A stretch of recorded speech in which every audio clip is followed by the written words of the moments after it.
¿Y si ese fuera el precio que hay que pagar por quedarse? Tal vez ellos lo vean de este modo. Tal vez también yo deba ver las cosas de este modo.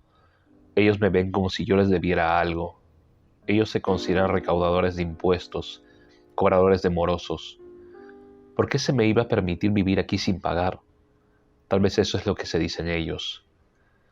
Desgracia de J.M. Coetzee. ¿Saben lo que me quita el sueño? La venganza. No voy a ser el primero en negar que nosotros disfrutamos ocasionalmente de relatos que tienen venganza entrelazados. Véase John Wick, por ejemplo, hasta ejemplos mucho menos contemporáneos como El Conde de Montecristo. Sin embargo, ¿es justificable la venganza cuando ataca a un sector de la población cuyo pecado es quizá estar entrelazados con, los victimarios de algún momento? Y partiendo de esta idea, quiero analizar el día de hoy la novela de 1999, Desgracia, del escritor sudafricano J.M. Coetzee, y en el que vamos a asistir pues a la historia de un profesor universitario y cómo lo que al principio solamente parecería la representación del deseo carnal y básicamente la imposición del sujeto a tratar de gozarlo lo mejor que pueda, va a pasar a segundo plano cuando veamos cómo lo que sucede en la Sudáfrica post-apartheid se encarna en una ola de odio y venganza contra la persona que más quiere el protagonista, su hija. Así, acompáñenme en esta nueva entrega, en este caso literaria. Soy prisionero del insomnio y esto es Relatos Insomnes.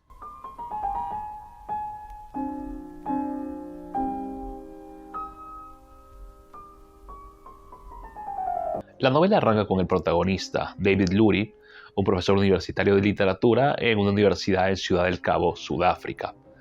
Lurie tiene lo que aparentemente toda persona de su edad querría. De algún modo ya ha solucionado lo más básico en su vida. Por un lado, tiene una hija con la cual pues se ve muy de vez en cuando, se lleva bien con su primera ex esposa, la mamá de su hija, de Lucy, y con su segunda ex esposa. Por otro lado, tiene un sueldo estable, tiene casa propia e incluso ha solucionado sus reclamos eróticos. Asiste constantemente a una dama de compañía, se ha encariñado de hecho con ella, una dama de compañía bella y joven, con la que satisface, como digo, sus necesidades íntimas. Ahora bien, quizá por ser un hombre solo, quizá por tener esta cercanía con la literatura, de hecho Byron es su poeta favorito, de algún modo Lurie quiere más. Y de hacer unas preguntas pues un poquito indiscretas a la de compañía con la cual se ve regularmente, y esta, quizá alarmada por estas preguntas, desaparece. Tiempo después, Lurie la va a encontrar en un restaurante con otro traje, el traje de esposa, el traje de mamá.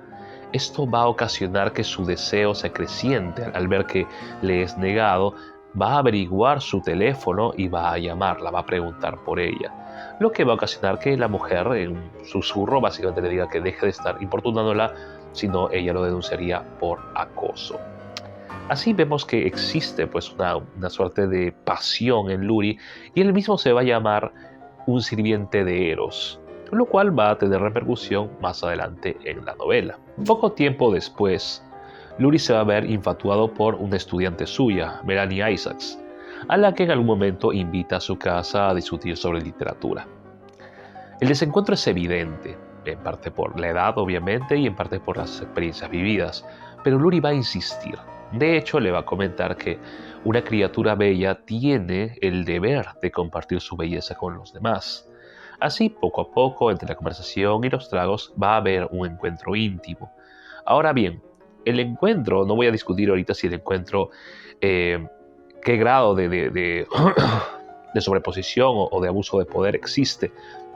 Como tampoco voy a hablar maniqueamente sobre que esto es completamente forzado, sobre todo porque los encuentros se siguen repitiendo, pero definitivamente hay un desencuentro, como dije. Melanie no está a gusto, y esto lo podemos ver a partir de las páginas, lo podemos leer a partir de las páginas, lo que sucede con ella, pero parece que a Lurie le importa poco en realidad. Lo que quiere, por un lado, es ser amado y compartir su deseo, pero paradójicamente a la vez le importa poco la reciprocidad. Lo que él quiere con vehemencia es básicamente imponer su propio deseo. La relación, si por relación podemos entender un acuerdo afectivo o no, pues existen relaciones de dependencia, jerárquicas, etc.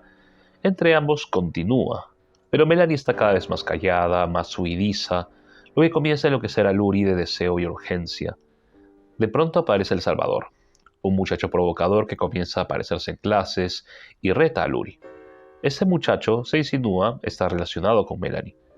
La discusión sobre el diablo que presenta Byron y que Luri discute en clase corresponde ciertamente al momento que están atravesando. La maldad del diablo obedece a impulso. Puedes simpatizar con él si llegas a comprenderlo, pero también entender que su locura lo condena a la soledad. Como el demonio byroniano, Luri es un hombre de deseo que no quiere rendirse ante lo que considera correcto, o ante lo que se considera correcto en todo caso, el retiro del cuerpo en pos de los convencionalismos del buen envejecer. Pero como Lucifer, su locura es vista con espanto y asco por los que lo rodean. Enloquecido por el deseo, Luri va a cometer un error que le va a jugar en contra. Básicamente va a falsificar una asistencia de Melanie a su clase que la salvaría de ser retirada del curso, lo que ella va a poder adjudicar en su contra cuando lo demande por acoso. Más adelante, en plenos corredores de la universidad, se va a aparecer el padre de Melanie, que en voz alta y delante de todo el mundo lo va a acusar de lo que ha pasado con su hija y le va a decir que le ha hecho un daño enorme a su familia. Los profesores y los alumnos, amantes del escándalo y del chisme, obviamente no fingen no escuchar lo que está sucediendo. Una reunión es convocada y se invita a Luri a dar sus descargos. Sin embargo, y aquí el narrador se explaya mucho en la perspectiva del protagonista, Luri no desea hacerlo. Sabe muy bien que quienes lo rodean, muchos de ellos de por sí ya lo odian. Muchas profesoras bastante feministas lo ven como una mancha en la virtud de la universidad y de las alumnas, lo ven como una suerte de predador peligroso. Y básicamente él dice, y aquí vuelve a repetir esta frase, de que él es un sirviente de Eros. Todas las opciones que le dan a él, tomar terapia, conseguir un abogado, justificarse, disculparse sobre todo, porque no le sirven a Luri, porque él básicamente lo que entiende es que más que una retractación, lo que quieren ver es, o apelar es a su sinceridad, ver si la disculpa es sincera o no. Lo que él siente no es, ellos no tienen derecho a saber qué es lo que está sintiendo, sobre todo porque no entienden qué es lo que está sintiendo. Al final, Luri se retira con el orgullo de aquel que, va a disfrutar un retiro permanente y que quizás nunca dentro de todo disfrutó dar clases. Y cuando una reportera le pregunta sobre lo que ha pasado, él dice que ha sido enriquecido por la experiencia. Aquí termina el primer acto. Más adelante, Luri va a cenar con su segunda exesposa, quien le va a recriminar sobre el papelón que ha hecho tratando de seducir a una joven a su edad. Luri sonríe, acepta las recriminaciones, pero en su foro interno está en desacuerdo. Y de hecho este desacuerdo que él tiene sobre básicamente su derecho a seguir gozando del cuerpo me hizo recordar una novela que ya he discutido en el canal, La Casa de las Bellas Durmientes, en donde por un lado se hace la partición entre los jóvenes que no solamente tienen el derecho a gozar, sino que también de algún modo tienen el imperativo, ¿no?, de hacerlo, contra los ancianos a los que básicamente se les ve como repugnantes por intentar ejercer el placer o el cuerpo, ¿no? Luri no quiere rendirse ante lo que le dice la sociedad y por otro lado sabe que la gente no lo está entendiendo. Así que lo que decide al final es ir a visitar a su hija al campo, ¿no?, y tratar de escribir una gran ópera sobre Byron, que para él es el gran gozador, ¿no? Y en realidad hasta el momento Luri no se siente triste. Como dije, él siente que se siente libre de una carga pesada, que era enseñar literatura a gente que en realidad no lo estaba disfrutando. Todavía tiene su pensión, tiene su casa y básicamente cree poder ejercer su vida de ahora en adelante en libertad. La relación con Lucy, su hija, se asemeja más a la que tendrían dos amigos lejanos. Ella lo llama por su nombre la mayor parte del tiempo, está sola en casa y ha tenido una novia. Vive acompañada de sus perros y su propiedad está al lado de otra, la de Petrus, hombre negro de pocas palabras que parece siempre lucir una sonrisa.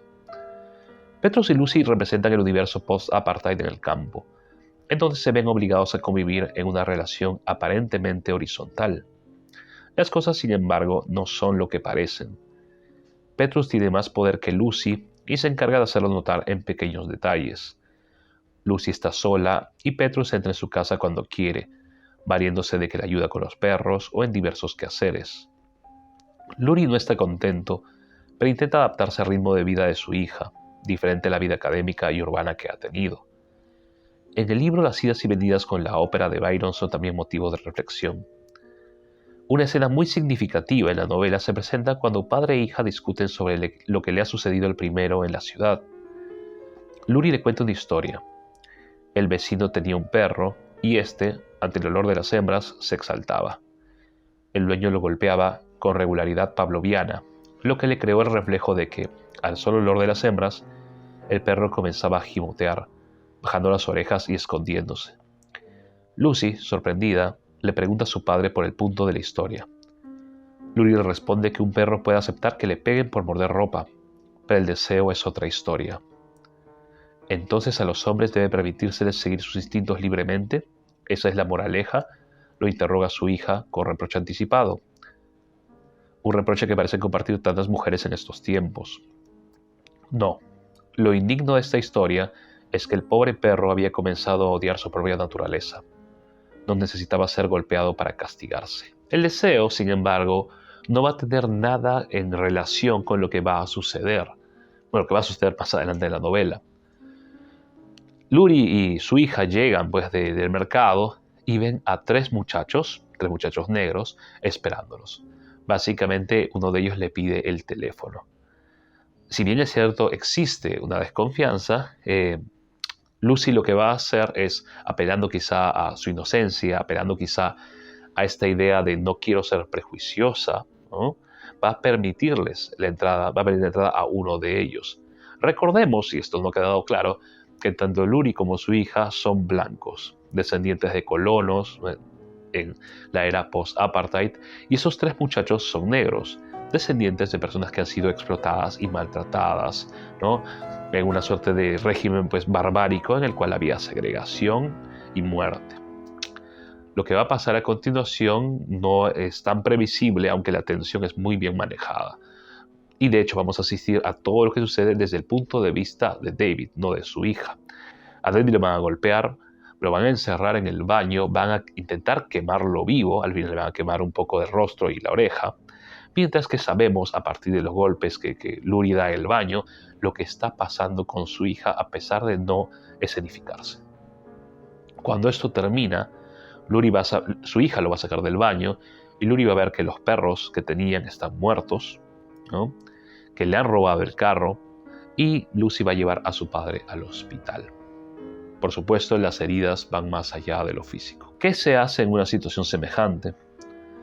Bueno, en pleno siglo XXI lo que se haría es denunciar la violación, el ataque, el robo, escracharlos por redes sociales y la prensa cubriría el ataque al máximo. Pero estamos en la Sudáfrica post-apartheid. El rencor está vivo, los ajustes de cuentas moneda corriente, a pesar de personas como Mandela y su ideal de reconciliación.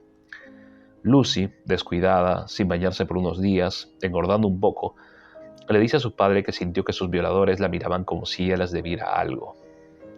Este acto, escuchado más de una vez, no es uno de deseo, sino de violencia. No se hace esto a alguien por deseo, sino para quebrar una voluntad. David le insiste a Lucy para que deje la granja, que visite a su madre en el extranjero, y cuando se entera de que ella no ha denunciado el acto, le pide que lo haga, pero ella no quiere. Lucy entiende que en los nuevos tiempos se ha perdido algo que quizás se llamaría brújula moral, pero en realidad se ha perdido la protección de la que gozaba un sector de la población, y ella no quiere renunciar al lugar que ha decidido llamar hogar. Se puede interpretar la conducta de Lucy de muchos modos. Yo particularmente creo que ella también sintió que debía algo, quizá lo que muchos llamaban obtusamente responsabilidad histórica, la responsabilidad de haber nacido culpado por ser. David decide quedarse un tiempo más con su hija y de hecho se relaciona con Bev Shaw, una amiga de Lucy que trabaja en la veterinaria local. Y el encuentro es básicamente al principio un punto de inflexión para Lurie. De hecho, al principio también él la desprecia en su foro interno, considerándola una especie de Emma Bovary pueblerina. Él piensa que, porque Bev Shaw es casada y ellos llegan a ser amantes, él piensa que quizá para ella es la aventura de su vida. Vamos a asistir a otros cambios. Al final, por ejemplo, Lucy acepta la propuesta de Petrus de casarse con él y quedar bajo su protección. Y de hecho, sabemos más adelante también que Lucy está embarazada, producto de lo que ha sucedido con ella. Este hijo podría simbolizar quizá el nuevo orden de las cosas, la asimilación de ella a este nuevo orden y la sumisión incluso que podría tenerse ante este desbarajuste pues, y esta ola de violencia. Luri ha sido sacudido por las circunstancias externas más allá de su control. De hecho, ha comprendido también que sus conocimientos académicos no le han servido absolutamente de nada. No ha podido, gracias a Byron o a lo que sabe de literatura, ayudar a su hija o salvarla del predicamento en el cual ella está, de la angustia que está viviendo. De hecho, justamente esto lo sacude tanto que va a la casa de Melanie e intenta disculparse con ella. No la encuentra y se disculpa con su padre. Va al teatro, después él tendría que estar actuando en una obra, pero el novio lo corre burlonamente. Al final, él decide regresar y sigue trabajando con Web Show como asistente en la veterinaria y sobre todo llevando a perros muertos, ¿no? Perros que nadie quiso, al crematorio, donde las llamas parecieran servir como una forma de expiación. En una entrevista del año 2011, el sociólogo y filósofo polaco-británico Zygmunt Bauman, a quien deben reconocer por libros como Modernidad líquida y Amor líquido, reflexionó sobre la situación que vivían Israel y Palestina, una entrevista a la que podría cambiarse la fecha y creeríamos que es de hoy en día. Un aspecto que Bauman menciona, le preocupa, es el holocausto o el uso del holocausto para, abro comillas, refugiarse ante sus propias transgresiones y como una absolución de sus propios pecados. Asimismo, varias veces Bauman ha escrito que se rehúsa a creer que es inevitable la venganza ante el daño infligido, igual que tampoco el odio en vez del agradecimiento en situaciones difíciles y vergonzosas puede ser una opción. Ya he compartido aquí lo que pienso sobre el conflicto en Gaza, o más que conflicto, masacre. Ahora bien, ¿está la venganza justificada cuando alguien nos hace daño? ¿Ojo por ojo, diente por diente? O como sostiene Gandhi, ojo por ojo y todo el mundo quedará ciego. Para terminar, solamente diría que en el año 2008 se adaptó la novela de Coetzee, dirigida por Steve Jacobs, a una película, en donde David Lurie es John Malkovich. Bueno, John Malkovich interpreta a David Lurie. Y sinceramente hablando, la película me pareció muy buena y muy fiel al material original. De hecho, me pareció tan meritoria que yo nunca me hubiera imaginado a David Lurie con la pelada John Malkovich, por ejemplo, y ahora, gracias a su actuación, no puedo imaginarme a otro David Lurie que no sea él. Recomiendo el libro, es muy bueno. Coetzee tiene este talento de angustiarte en sus páginas, de hacer que rechinen los dientes. Y bueno, este es el momento de recomendar mis redes sociales. Ya saben, estoy en Instagram como relatos_insomnes y en TikTok como relatos.insomnes. Denle like al video, compártanlo si pueden, ayudarían bastante. Y bueno, hay bastante ese espacio que es sobre literatura y cine. Les deseo un insomnio productivo y que pasen buenas noches.